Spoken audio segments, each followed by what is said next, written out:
Good morning, good afternoon, and good evening, B Fan Podcast. Thank you for tuning in, and as always, thank you for giving me your time. Today, I got a shorter episode, and I want to talk about depression's emotions, all of that, yada yada yada.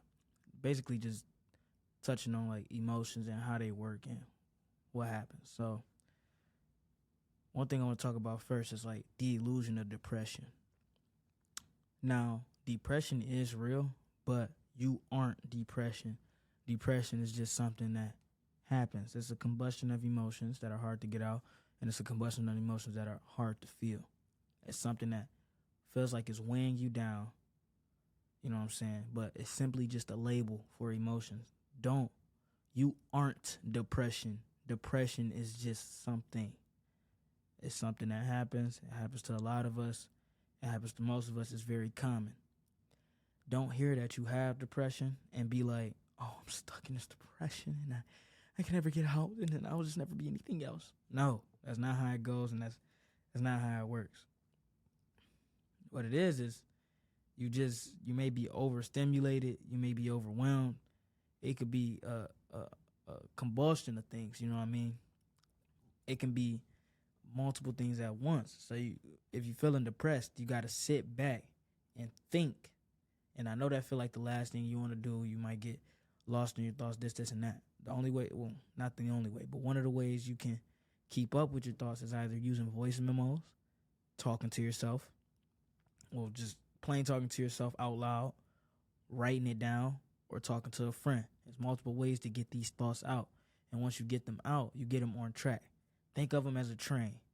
Now, if you got a runaway train, that means the train don't got no brakes and it's going all over the place, right? Think of that. So those are your thoughts racing. Chugga, chugga, chugga, chugga, chugga, chugga, chugga, chugga. Choo, choo. You know what I mean? The shit going everywhere.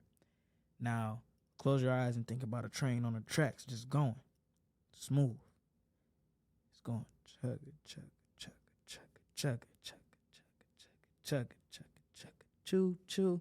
You know what I mean? Your thoughts are on this track and you can see them clearly. You can observe them and you're looking at them. Now, depression is when it's a fog and the train going fast is off the tracks. Getting through the depression is when you can get these thoughts on track. Your thoughts are the train and you can get them on track and you can get them just running smoothly to where you can look at them. And be careful labeling them as good or bad thoughts, because you can get in this thought where it's like, oh, that's a bad thought, that's a good thought, that's a bad thought, that's a good thought. You'll overwhelm yourself. Look at them without judgment, face them, and say, okay, you don't have to be the emotions that you feel. The emotions that you feel are just emotions. I'm not saying they are inadequate. I'm saying they are real things and they are there. You don't have to be them. You can observe and you can feel them. Because you cry once doesn't make you a crybaby. Because you feel depressed doesn't make you a person that has chronic depression. So back to how to get through this depression. So you get your thoughts on track. And if you still feel weighed down, that's okay. There's nothing wrong with feeling weighed down. There's nothing wrong with feeling overwhelmed. You know what I mean? You don't want to see being overwhelmed as a problem, because then your body will start to try to find a solution for this in the wrong way. It'll feel like something is wrong and something needs to be fixed, when in reality, nothing is wrong at all and you're just being human again. We all are being human for the first time. So we're all going to feel this state of depression where we feel like we don't know where to go or what's going to happen next. So just be able to accept where you are and accept who you are for what you are. Accept the current situation that you're in. And when you can do that, the depression is easier to feel. Well, I'm not going to say easier, because that'll give you the mindset like, oh, I shouldn't be feeling anything for real. It's more simple to feel. It's more like, okay, this is what's happening. It will pass by. Now, if you feel like you need more help than what I just gave you, then go search for that help. But don't be depressed, have solutions, and then not utilize them, because then all the blame pushes onto yourself. You can't point fingers at anybody else for not knowing what's going on with you. If you want help, you go get it. If you don't want help, sit back and let it consume you. That got nothing to do with everybody around you. You know what I'm saying? If you got the resources, utilize them. You can be your own resource. You don't always need somebody holding your hand. You don't always need somebody being up in your face, all up under you. You got to be able to provide for yourself as an individual. And when you can do that, it's way easier to get others to want to provide for you. But if nobody sees you helping yourself first, nobody else is going to help you. I've said this before, and I'll say it again. It's like if you're stuck on the side of the highway, visualize this. If you're stuck on the side of the highway and your car tire is busted, your phone is dead, you can't call like the tow truck or whatever. If you just sit in the car, nobody's gonna know what's wrong with you. Nobody is gonna assume that your tire is busted and that you need help and that you look for help. A lot of other things go through everybody's mind every day, and it's moving too fast and too much to sit down and think solely about you or even me as an individual. But think about the same situation. If you were to get out the car and start to try to change the tire on your car or start to try to push the car, people are going to see, oh, this person needs help. They look like they're struggling. I'll offer a helping hand. Now, I'm not saying everybody is going to see you and assume that, but it's going to be people that come along that's like, okay, this person needs help. Let me help him. And then it's up to you to accept that help or to deny that help. And that has nothing to do with anybody but you. So back to the solution of depression. When you feel like you're in these depressed states, understand first that it's okay to be depressed. It's your first time being a human, man. I feel like this is very crucial to remind you and to remind myself, because when I'm talking to you, whoever's listening, I'm also talking to myself at the same time, because I got problems too, and I'm solving them at the same time that I hope I'm helping you solve your problems at the same time. But back to it.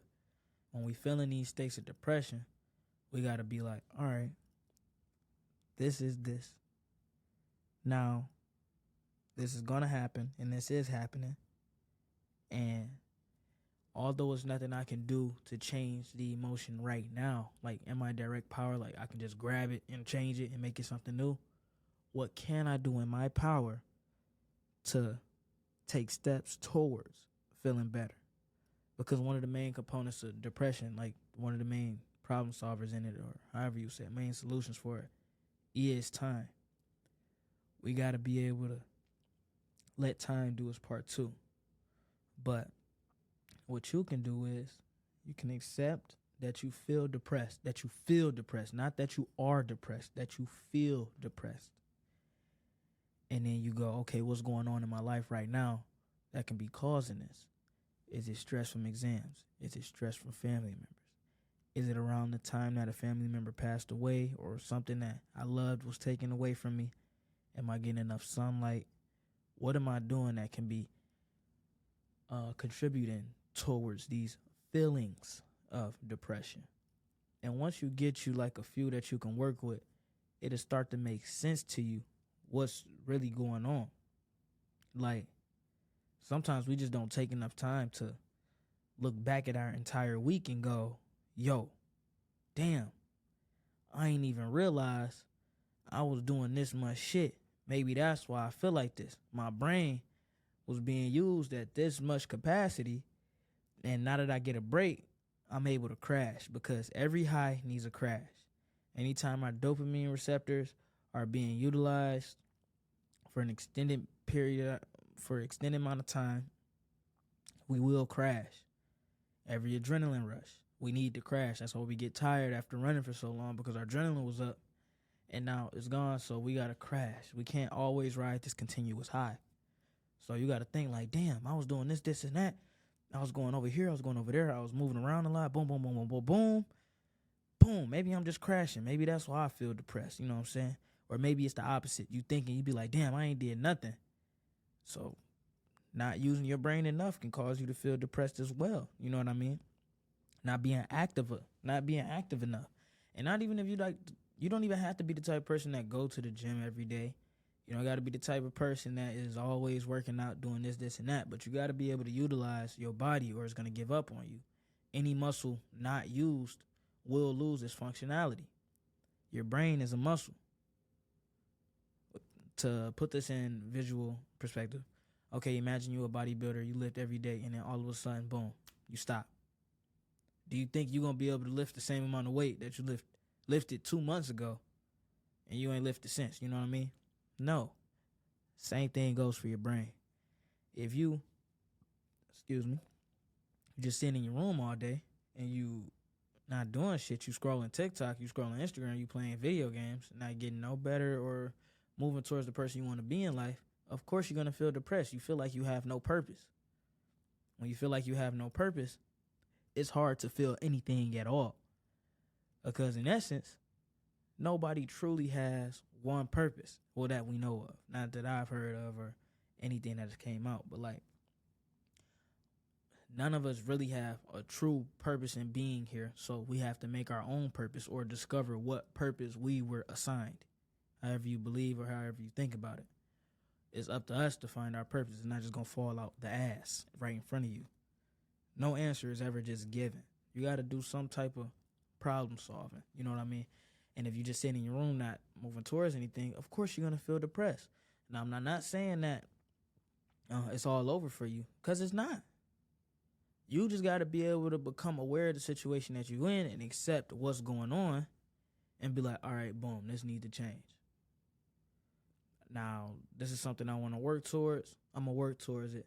And boom, once you start working towards it, you're going to be like, oh, I'm slightly feeling better. I'm not feeling as much depression as I was. I'm not feeling as depressed. Feeling. It's a feeling. It passes. It's not permanent. It's all in your mind. It's all a mindset. Now, I'm not saying depression is fake, but it will elude you. It will trick you into thinking that that's the only thing you can feel. And that's what I want you to be weary of. I want you to not be scared, but I want you to be aware that it's possible that depression can get you and it'll never let you go. And then that's why we see people who are chronically depressed. Now, on a doctor scale level, some people may have hormonal imbalances that cause them to feel more depression than others, but that doesn't make them a strictly depressed individual.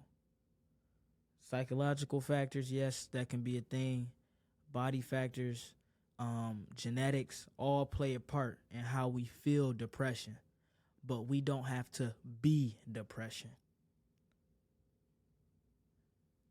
You don't have to be depression. You can feel depression.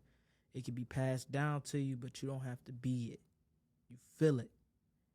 And once you understand what works best for you, you'll be able to move through it and move past it. And also understand, it will and it can come back. Or should I switch those? It can and it will come back. Now, I'm not saying be anticipating. Just understand what you did last time when you moved through the storm. And then utilize those factors. And if it's not working, maybe you need to change.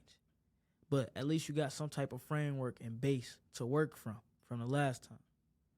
Take some time to understand yourself. And when you can understand yourself, you'll be able to understand those around you.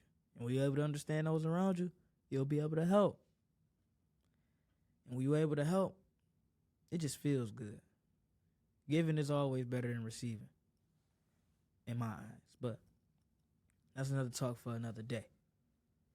Thank you for tuning in. I appreciate you. I love you.